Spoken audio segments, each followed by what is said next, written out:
if anybody from the public would like to speak, we'll start with any comments? I just want to thank you for being dead on with your snow, with your school days, your closures. You're pretty good this year. Thank you, it's mind backing to say the least. It's pretty stressful, but Oh, hopefully just try to keep everybody safe. That's it.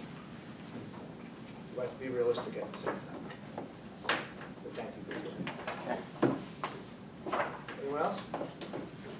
Okay. All right, so we'll move on to the agenda. We do have a few items to discuss beyond the agenda, and then we will have a brief executive session just to go over a couple items. And then we have representatives from the Historical Society here that we can walk. I have the mural that the students painted for the auditorium. American In Legion. my office, as well as the, We're an American Legion. I apologize. Well, American we're Legion. both. And then we could get a sense of what we want to do with that. We have a sample piece of oak paneling as well as the mural itself. So it gets to the But people are coming at about Quarter seven. That's what I told James, guys. So if anybody wants to stay for that later, I guess, right? Yep, that's Up to you. it's up to you guys after we get out of the executive. Hopefully we can wrap it up by then. So, agendas. Everybody have an agenda? Take one.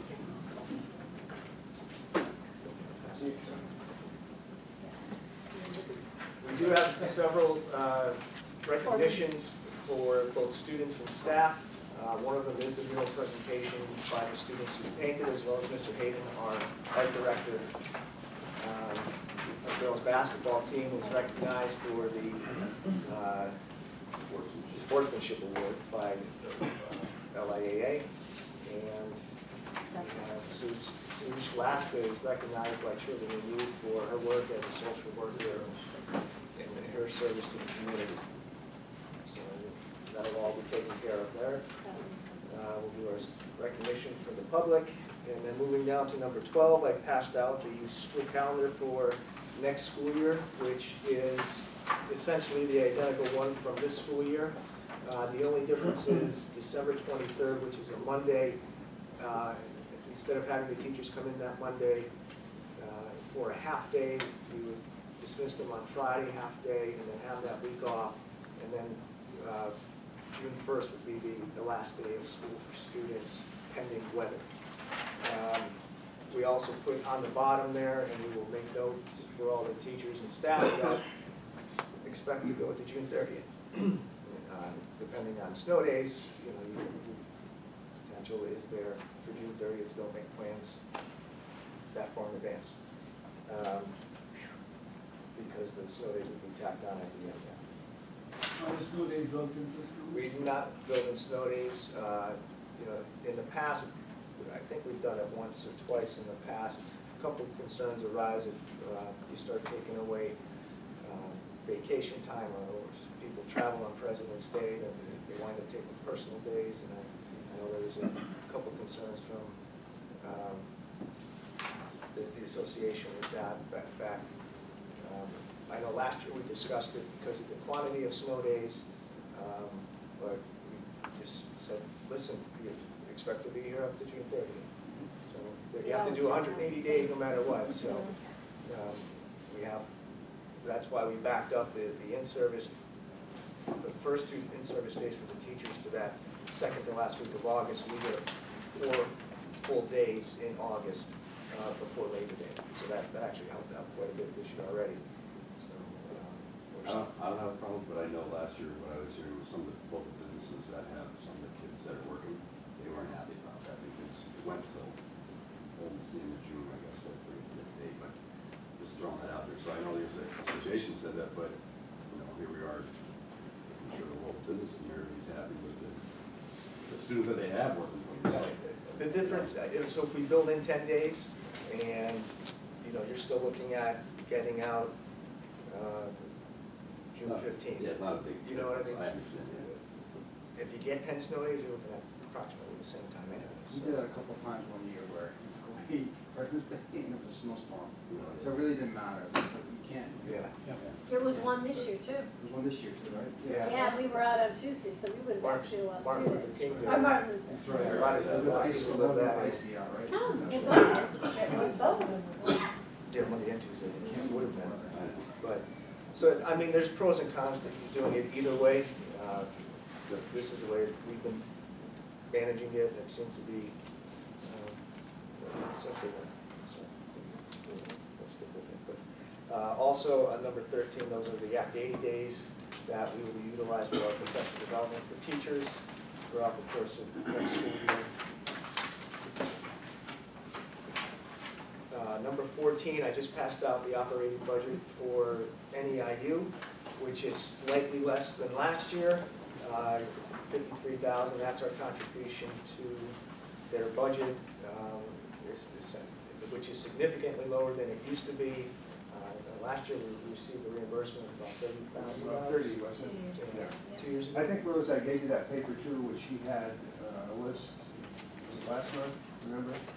Yes, you gave me a copy of this. Which indicated how over the years it had gone down considerably, not as much this year, but. Right, it was only about $100 difference this year. Right. Yeah, they pretty much whittled it. Yeah, it's as much as $103, possible. but last year it was $30,000. Yeah, He continues, as you know, being on the PAC. yes.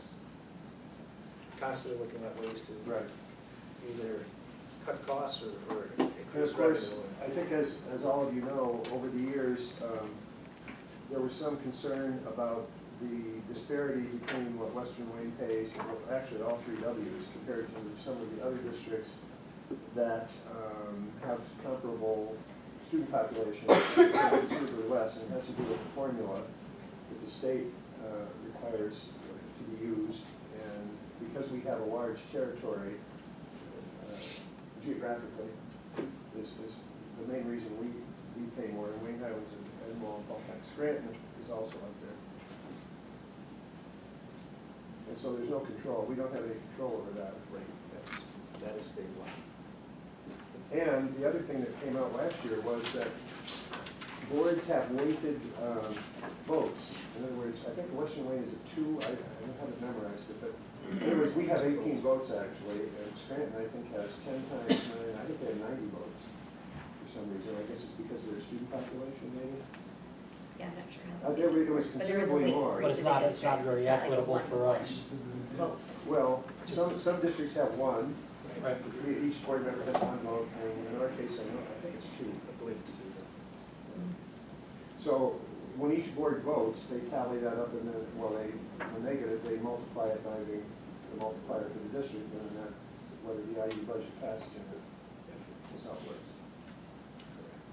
So, and essentially now, like many of the services that the IU provides is an à la carte menu, so that we pick and choose and we pay per service. So they do offer some professional development opportunities that are covered in this cost. However, there's some more specific trainings that is at forfeit.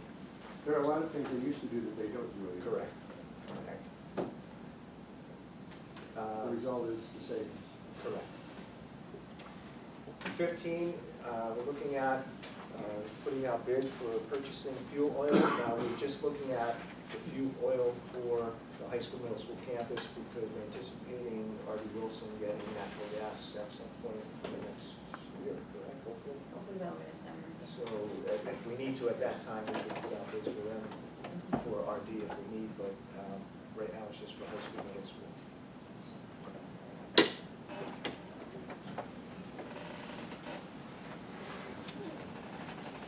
This is 1920 budget, but I thought that talking with Don, I thought they were anticipating construction this summer. I can do another check. I can check. Okay, I'll check. Yeah, because if not, then I would just include both of these. Well, after for this month. Yeah, that's what I thought too, but I will double check that before I do the bids. And Don did say he would reach out to us. Yeah. Make sure we're all on the same page for installation, cost and all that stuff. Number 16, we have renewal of board policies. This 249 We're actually taking that off because we're still looking at that. I think the state's revising some of those policies there. But 210.1 is a combination of two policies, 210 correct? yes, 210.1 and 210.2 is going to be just on 210.1, which is the asthma and the EpiPen, and they kind of, the regulations for them in the schools, they put into our policy. When is our policy for that? I will send it to you for after tonight for, for Monday night so that you'll see it. It's, they have to have a prescription, the doctor has to approve, the kids to be able to use them. That's identifiable. Yes, we have an EpiPen here in each of the buildings, have an EpiPen with the nurses. Asthma, the kids can carry with them if need be. The elementaries, we don't, if they really needed to, but they're too little, they can't really do it, they come to the nurses. So all that's laid out there with them. But it does have to have a doctor's approval, that the doctor's the one that kind of regulates whether the child can do it by themselves in school or not. Like they test to make sure that the kid can do it. And then the doctor signs off on it. And then, our nurses keep it on file in their office, the kids that have them. And then every nurse's office has an EpiPen, for emergencies. One of our school nurses. Thank you, Ellen. Number 17 is an extension for a current contract for a van. Number 18 is a new driver for Cabot. And number 19, we have some substitutes, both for cafeteria and free teaching substitutes, which is a good sign. Letter D, we have an advisor for FCCLA for the remainder of this school year. Letter C is the appointment of the girls' tennis coach for the fall. And then letter D is the 19-20 school year advisors and department chairs. Okay, so you should receive that attachment in your packets. Letter E, I did discuss briefly with you in executive session, so there will potentially be others in addition to this one here for the unpaid leave. And then letter F, we have volunteers, and 20, we have some informational items.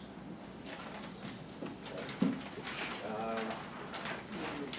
that is the agenda. Does anybody have any questions on the agenda before we get into a couple other items? Okay.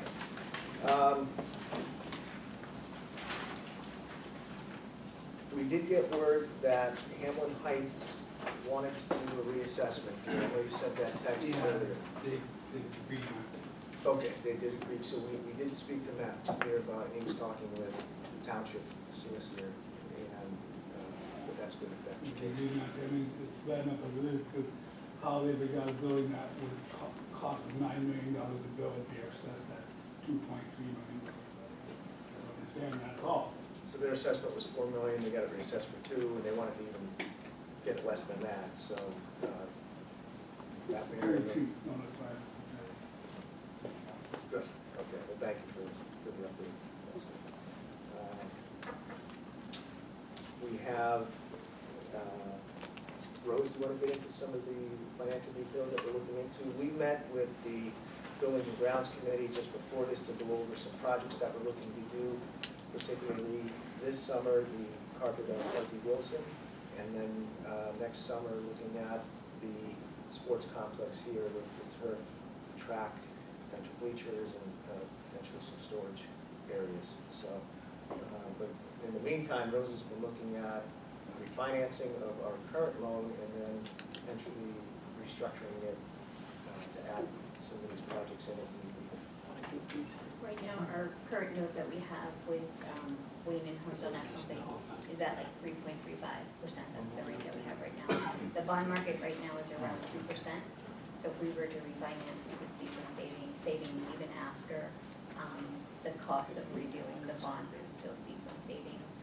In starting to look at that, we have been talking about the several projects that we need to do, the recarpeting at RDW, the potential for the field house, probably you know, we've talked about needing to do that in the next couple of years. So I did start talking to them also about if we did the refinance and then also incorporated in additional funding to cover those projects. What would it look like for us? And right now, the way our debt is structured right now, we would be out of debt in the 26-27 school year. In the fall of that year, we would make our final payment on the current loans that we have. If we were to refinance and also borrow the additional money, we would still be out of debt in that same school year. It would be the 26-27 year. We would wrap around the additional debt at the end of that and still keep level debt, so it wouldn't be any new debt added on to our current like yearly debt. We average about $3.8 million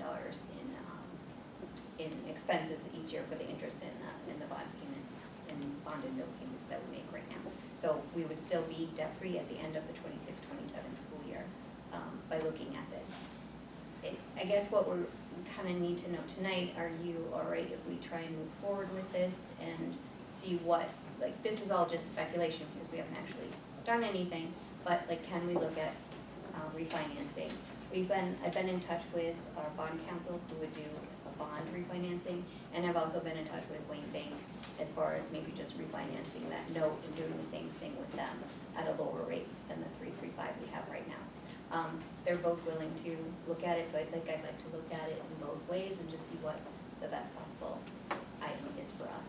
But I kind of need a direction from you as far as are you interested in that, in looking at the refinancing, one, and then two, are you interested in me pursuing that additional money to be able to cover these projects that we are looking at over the next few years? So ideally, to an extent, you're not increasing the debt service over that period. If we get the lower rate, we're borrowing approximately, if we do all those projects, $2.5 million. We're extending debt from fall of 26 to spring of 27. Yeah, so it's still within the school year. So it makes to sense. cover, yeah. And that's a lot more of our current larger projects that still are, that we're kind of juggling whether we wanted to or not to, mainly for financial reasons. Great. So the reduction, you know what the interest rate is they're offering? No, we wouldn't commit to anything yet, till we see if we're gonna actually do anything. Yeah, yeah, but they're willing to discuss. Our debt service amount's gonna remain the same, so I would imagine that. With the borrowing rate's the gonna- additional money, it would remain the same. If we were to just refinance what we have existing, there would be a little bit of a reduction. What the cost of finance too, that's the other big Yep. one. Those are all yeah. But they're not giving us what any of that is yet. No, because We we're can just in, explore it, but- right, that's what I need to explore it further to get at the actual detailed cost. It's not something we have to commit to. I mean, we would have to have a board meeting and actually, pass a motion to commit to anything, and that would You're be looking for a commitment to do Just more, explore. get more information. get more explanation and shop it around. Sounds like we should get information. Yes? Yeah. Okay, all right. And then I'll be back in touch after, I have some more details, and what that would probably mean would be sometime mid-March, mid to end March, possibly in a special meeting to do the bond resolution or the note, however we end up moving forward with it. But I'll spend the time now and explore what we need to do and what it would look like fully. Thanks. We were approached by Friendship House, who we currently contract with at the elementary level for mental health services with one of their therapists. Geisinger is running a grant where they would provide a therapist for our middle high school campus for next school year, free of charge, which is the first half of the grant. However, they're asking for a commitment for a second year to have the therapist in our buildings. However, we would have to cover the cost of the therapist that second year. They wouldn't be our employee, it would be a contract similar to what they have. It would just be that second year commitment that we'd be obligated to pay for those services. Is there any way we can get Dr. Williams to help? As he did at one point discuss I can- therapist? I can inquire with that as well. Just as a hunch, Yes, if that's second reading. Kinda- And Was that that way, in but he's never was that in followed writing, through on writing or verbal that he made a commitment to all of us to bring a, That was verbal. I don't remember. Unfortunately, it's not a lot of verbal. Yeah. So, Mr. Dvorsky and Mrs. Donahue, Jim Bradley, and Ms. Watson, and Katie Szymanski put together a list of concerns that we have that we're gonna bring to the table for Dr. Williams, and we can bring that up as, But if we could, even get a portion of that paid through him, that would be. How much was that second year on call? well, the total cost of the counselor with administrative fees and salary and benefits and all that stuff was approximately $72,000. Now, that would also be offset, they figured probably about a third of that would be offset through access billing and other third-party billings that would cover those fees, or insurance fees. So, you use that person for the second year for that access bill too, so we get the money back? Yeah, if they're available posted, you could do that in both years, like with the grant. For 32, you get back like 2/3. If they're paying one full price for a whole year, you do access billing for 2 years, you get a third of the cost, you get 2/3 of the cost that. They'll take Right, that money. they'll the take first that year off the since top, did they the will grant. bill us like net of, net of the reimbursement. They're It's their employed. employee. They're contracted, so And we have the need currently, I mean, it is, yes, significant. So we'll try to get that guy, Dr. give us the second year. I don't think he'd fall for the whole thing, but Oh, even at if least you half. paid half, I think that'd be, Something. yeah. But in addition to that, this year I applied for the school safety grant, which we put towards the second school police officer for this year. We can apply, assuming that it's going to be there. Mental health is a big component of that. So like you could apply for that to be as a cost for those services as well. To hopefully that we can further offset the cost. Okay. So I figured. that likelihood, all likelihood of that need isn't gonna fall off into the second year, so this could become, and that's the regular It's position. very well made, yeah. Basically, I'm just asking if it would be okay to go ahead with getting into the terms and getting the first year. When do we have to let them know that? We have the one in the elementary, we actually have two, one in each elementary that would use the grant for federal programs, the Title IV monies have been used out of that. Correct. So those, it's already exists in our, March 11th is asking to have a letter of commitment.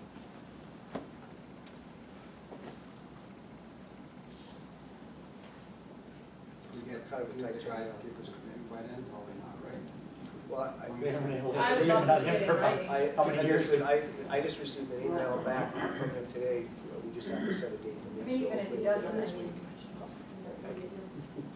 Give it a better sense. Well, that's where problems are coming from. He has Uh, committed, right? No, this is across the board. Across the board. Yeah, we had, I can mention this, there's over 100 students that currently see our we counselor. see in 14 students a day. 14 students a day, yes, thank you. There's at least 70 There's not in high 14 school. now. At least 7 in the high school alone. That's high school. That's high school. Yeah. Yeah. So